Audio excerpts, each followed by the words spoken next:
менің дүнием жоқ, менің жағдайым жоқ деп білім іздеуден, жақсы ақыретінің өзінің сауабын іздеуден тоқтаған емес.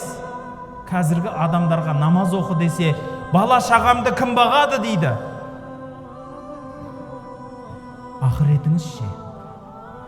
Ертең сіз өлсеңіз, сол бала шағаңыз ары кетсе бір 2 күн 3 күн жылайды. Сізбенен көріңізге барып жатпайды ол балаларыңыз.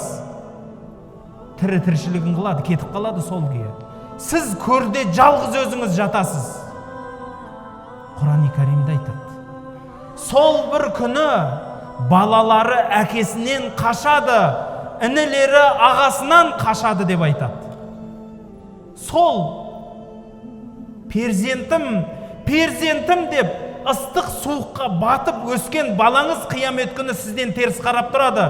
Әкем мені көрмей-ақ қойса екен, өзімнің сауап амалым өзімде ғана қалса екен, мына кісі маған қарамаса екен деп теріс қарап тұрады. Бауырлар, Алла тағала сізге кішкентай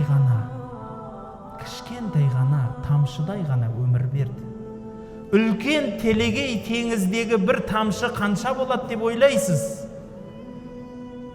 Сол тамшыдай ғана өмір берді. Ал сол өміріңіздің барлығын дүниеге болмағыр бір іске заяқ етсеңіз, ақыретіңізді кім ойлайды? Дініңізді кім ойлайды? Көшеде жүрген, адасып жүрген бауырларды кім ойлайды? Кім елім, жерім деп осы еліне қызмет қылады, бауырлар? Әркім өз басын тұрымтай түсіменен деп кете берсе, елдің байлығын да, тапқан таянғанын да, өзге адамның абыройын да, малының үстінен де аттап кетеді керек болса.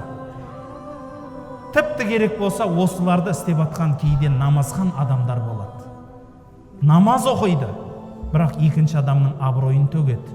Намаз оқиды, екінші адамды алалайды. Намаз оқиды, екінші бір адамды кемсітеді. Намаз оқиды, Құдай деген аузынан сөз шығып, аузынан оның жанында ақ итпенен көк ит шығады. Ислам дегеннің мінезінен, ислам деген нәрседен бірде-бір иіс жоқ ол адамда. Жай ғана қойған сақалы қауғадай болып, оқыған намазынан басқа айтатын сөзі қалмайды көп адамдарда. Бауырлар, пайғамбарымыз саллаллаху алейхи ва саллям қалай болды? Оның жанындағы жігіттер қандай болды? Бұл дінді қалай алып келді сізбенен бізге? Алла тағала Құран-ы Кәримде айтады. Бұл аманатты аспандар менен жерге ұсындық. Бірақ бұлар бұны көтеруден бас тартты. Оны адам баласы көтерді. Өйткені ол аса надан және нығметке шүкірсіз еді дейді. Өз басына өзі залым қылатын, өзі надан, өзі ертеңін білмейтін осындай зат еді дейді. Бауырлар, бұл сізбенен біз жайлы айтылды.